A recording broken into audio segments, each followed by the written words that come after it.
Yeah, greetings to my fellow Nigerians. Today we'll be deliberating more on the situation of Mazi Nnamdi Kano, the leader of the separatist movement of the Independent People of Biafra, IPOB. Mazi Nnamdi Kano, who was illegally extradited from Kenya on June 2021, which is so obvious that the Interpol of Kenya has also denied having involved in such a illegal extradition in 2024. So the same person, Mazi Nnamdi Kano, has finally been sentenced to life imprisonment by the Nigerian federal government. So the question is now is what is the situation of Nigeria? What is the future of the political state? Sentencing Mazin Nnamdi Kanu to life imprisonment, has he really solved the tensions in the region of Nigeria? Has he really solved the tension? I think there is somewhere that something is missing because maybe the proponents of the verdicts of the Supreme Court might be happy, or maybe to them it's a victory. But on the other hand, we should be talking about the other sections, that is the IPOB, the Biafran uh, group. What is the tension? Has the federal government of Nigeria taken the best dimension in solving the situation by sentencing the young man to life imprisonment? Because it's so obvious that we really need to understand the policies and beliefs of Mazi Nnamdi Kano, and then know the reasons behind his agitations for independent people of Biafra.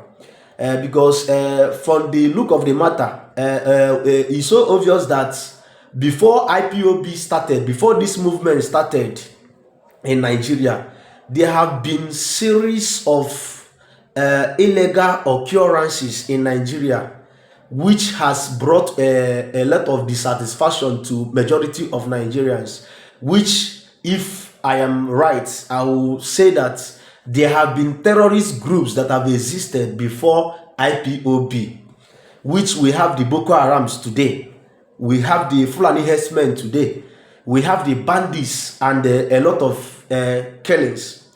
Before IPOB also started, I think the international communities, that is the world, several agencies has ranked Nigeria as the most corrupt state in the world, as one of the most corrupt states in the world. Not just that, Nigeria has also been ranked as one of the most poorest country in the world with the highest rate of employment. So I think if we don't really know the reasons behind Mazi Nnamdi Kanu agitations for independence of Biafra, or his agitations for a separatist movement in Nigeria, then that means we will miss a lot of things. So that we can also know if the actions of federal government to the young man is politically motivated, because to them it's a victory. But what about other segments of the regions in Nigeria? Has this real situation been solved? Has the problem been solved? I think the federal government should have taken a better steps in trying to understand these people and trying to follow a peaceful way, at least to reduce the tensions in this part of the society is called Biafra, because that is the only way to sustain this country and to sustain democracy in this country. So, my viewers all over the world, this is a sad story. This is a sad reality to so many majority of Nigerians today, because it's so obvious that this is politically motivated. So the question now is, what is the future of Nigerians? What is the future of the political state of Nigerians?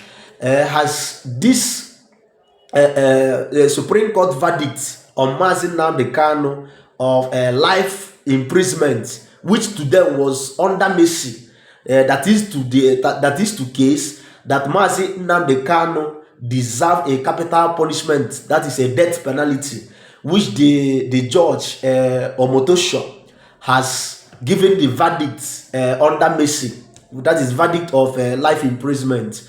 So it's a call, it's a global call, it's a global call. I think we should put heads together and put our mouth together on this issue so that we can come out with something reasonable if we really want to salvage this country, because it's really a tension already in the country, and if care is not taken, if better steps are not taken, we are going to lose a lot of things, or maybe lead this country to another severe civil war, which is what we are all trying to avoid.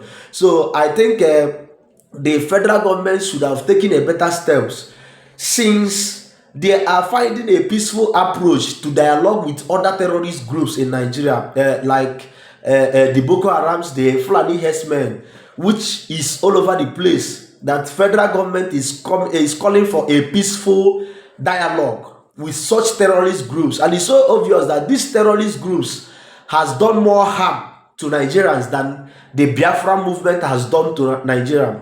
But now the Nigerian government are calling them for a peaceful dialogue. Now, why is Mazi Nnamdi Kanu's case a very different one?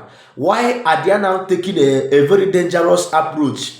Even why it's so obvious that the same young man is just like other activists in the country, which I think, according to other analysts and other observers who see him as someone who is fighting for democracy, who is fighting for corruption, who is fighting for freedom of all Nigerians. And I think if we forget to understand the reasons behind Biafran agitations, then we might be missing a lot in this country. So I think I'm calling on all Nigerians that we come together to know and speak out, so that we can avoid a dangerous blunder along the line. So thank you for hearing from me. Thank you for watching us, and thank you for subscribing to our channel.